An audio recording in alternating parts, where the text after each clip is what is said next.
6 में से ऐसी कितनी औरतें हैं जिन्हें बाकी धर्मों से इस्लाम में कन्वर्ट किया गया? 3 औरतें हैं। इन 3 में से 2 क्रिश्चियंस थी और 1 हिंदू थी। तो जो फिल्म में दिखाया जा रहा है ये सिर्फ 3 औरतों के साथ असल जिंदगी में हुआ है, और वो भी वैसे नहीं हुआ जैसे फिल्म में दिखाया जा रहा है। और यहां दावा किया गया है कि 32,000 औरतों के साथ ऐसा हुआ। यही है वो बड़ा झूठ दोस्तों। ये झूठ इतना बड़ा है कि कोई आम इंसान इसे सुनेगा तो उसे लगेगा यार 32,000 के साथ नहीं, कुछ तो सच्चाई होगी इसमें, कुछ हजार औरतों के साथ ऐसा हुआ होगा।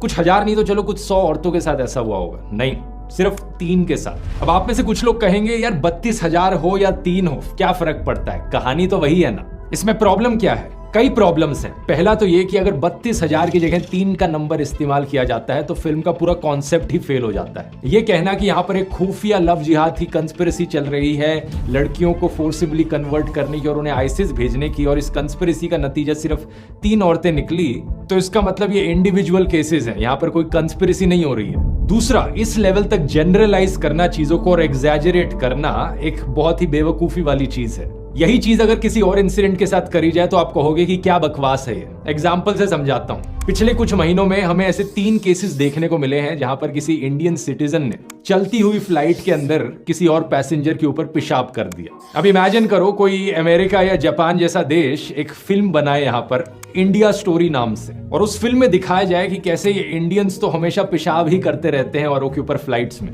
32,000 ऐसे इंसिडेंट्स देखने को मिले हैं जहां पर इंडियंस ने पेशाब किया है किसी और के ऊपर। कैसा लगेगा आपको सुनकर? आप कहोगे कि क्या बकवास चल रही है, देश को बदनाम करने की कोशिश करी जा रही है। लेकिन अगर दूसरी तरफ फिल्म बनाने वाला कहे कि यार 32,000 चलो एग्जैजरेटेड नंबर था, लेकिन 3 के साथ असली में ऐसा हुआ है, इसलिए फिल्म बनाना जस्टिफाइड है यहाँ पर, क्या होगा आपका रिस्पॉन्स ऐसे केस में? कोई सेंस है इस बात की?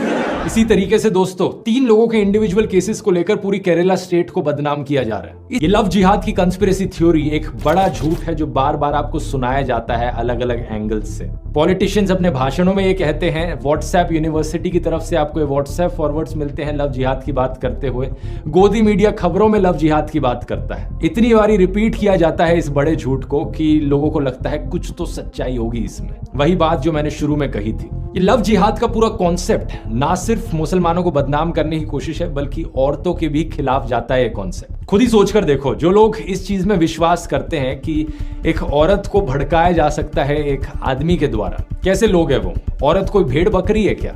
एक औरत का खुद का कोई दिमाग नहीं होता? कोई भी आकर कुछ भी कहेगा, औरत भेड़ बकरियों की तरह इधर उधर चलती चली जाएंगी। चाहे हिंदू औरत हो, मुस्लिम औरत हो, क्रिश्चियन औरत हो या किसी भी और धर्म की औरत हो, सभी औरतों को मिलकर इन धर्म के ठेकेदारों को बताना चाहिए कि भाड़ में जाओ, हमारे पास अपना दिमाग है। अगर कोई जबरदस्ती मुझे कन्वर्ट करने की कोशिश करेगा तो मैं पुलिस के पास जा सकती हूँ, और कानून भी ऐसा बनाया गया है कि अगर कोई जबरदस्ती कन्वर्ट करने की कोशिश भी करेगा तो उसे जेल जाना पड़ेगा। लेकिन सवाल ये कि कितना लोगों को एक्चुअली में कन्वर्ट किया भी जा रहा है इंडिया में।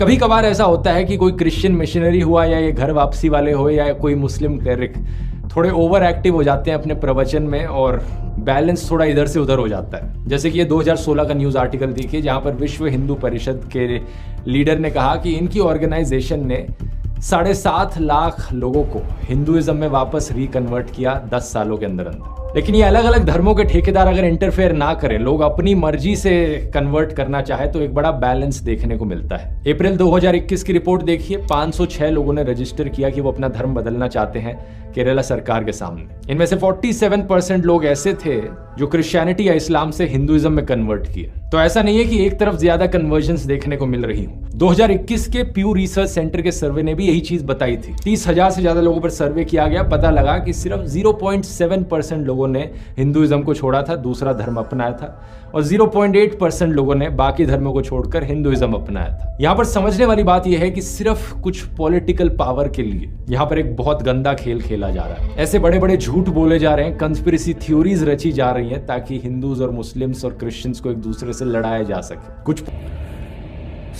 मेरी बहन, आपको जॉब मिल गया मेरे ख्याल से, और इंशाल्लाह आपको ये बात समझ में आ गई, और आपका बहुत बहुत शुक्रिया। अस्सलाम वालेकुम व रहमतुल्लाहि व बरकातुहू।